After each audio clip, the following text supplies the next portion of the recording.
Donc bonjour, quatrième vidéo pour essayer d'expliquer donc ce que j'essaie d'indiquer dans mon texte Le pervers narcissique, phénomène de société, dans lequel je propose une approche plus ouverte, plus en lien avec la philosophie, plus en lien aussi avec d'autres concepts, pour essayer de l'élargir. Alors, notamment, ce que je mets dans ce texte, c'est que la perversion narcissique, qui s'entend également tant pour l'homme que pour la femme, se caractérise aussi par une forme d'emprise. Alors l'emprise, qu'est-ce que c'est? Alors en droit, l'emprise, c'est lorsque on prend possession d'un territoire. En psychologie, l'emprise, c'est lorsqu'une personne a un pouvoir anormal sur une autre personne. Alors ce qu'il faut savoir, donc, c'est que l'idée que je soutiens notamment, c'est que, en fait, lorsqu'une personne a une emprise sur nous, c'est qu'elle renvoie à ce que j'ai indiqué dans un autre développement, c'est-à-dire que ça renvoie à nos failles. Et ces failles, elles-mêmes, créent une emprise intérieure sur nous-mêmes. C'est-à-dire que les emprises extérieures, on pourrait dire que nous les fabriquons parce que nous avons déjà des emprises intérieures.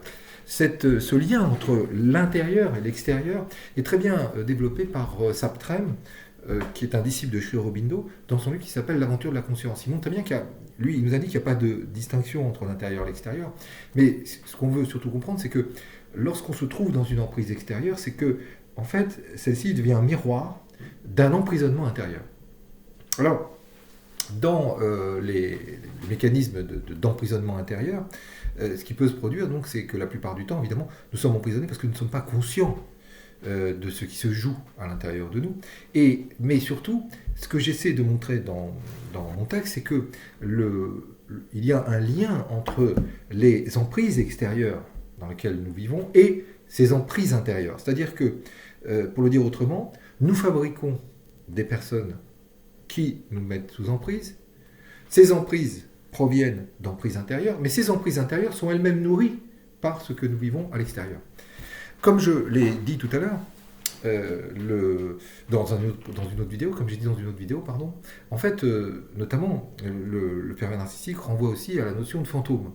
Et la notion de fantôme renvoie à une théorie psychanalytique qui a été développée par Nicolas Abraham et Maria Torok, dans laquelle il nous indique que lorsqu'il y a un souvenir honteux, on l'a indiqué, ce souvenir honteux vient comme un fantôme nous hanter.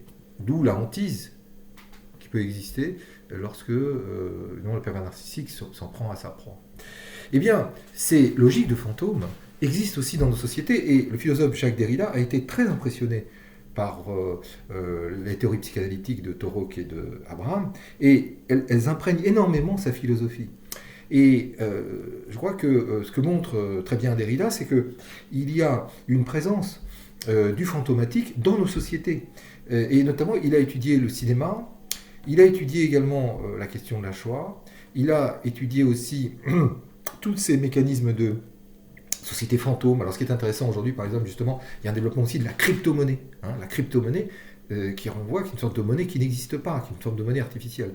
Et donc nous avons des sortes de paradis artificiels, plutôt des enfers artificiels plutôt, qui viennent nous nourrir, qui viennent nourrir cette tendance que nous avons à l'illusion, au rapport à l'image, donc le cinéma, toutes ces logiques encore une fois, de logique de fantômes qui existent, les sociétés fantômes, les spectres qui nous hantent.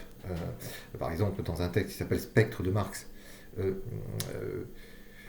de manière assez intéressante, Derrida parle justement du fantôme aussi qui peut exister justement par certaines emprises totalitaires. Et donc toutes ces emprises totalitaires, toutes ces emprises d'images viennent vider notre âme, viennent vider notre esprit, développent des discours creux, développent des discours vides, et ces discours vides viennent alimenter justement ce vide intérieur, et c'est ce vide intérieur qui ensuite provoque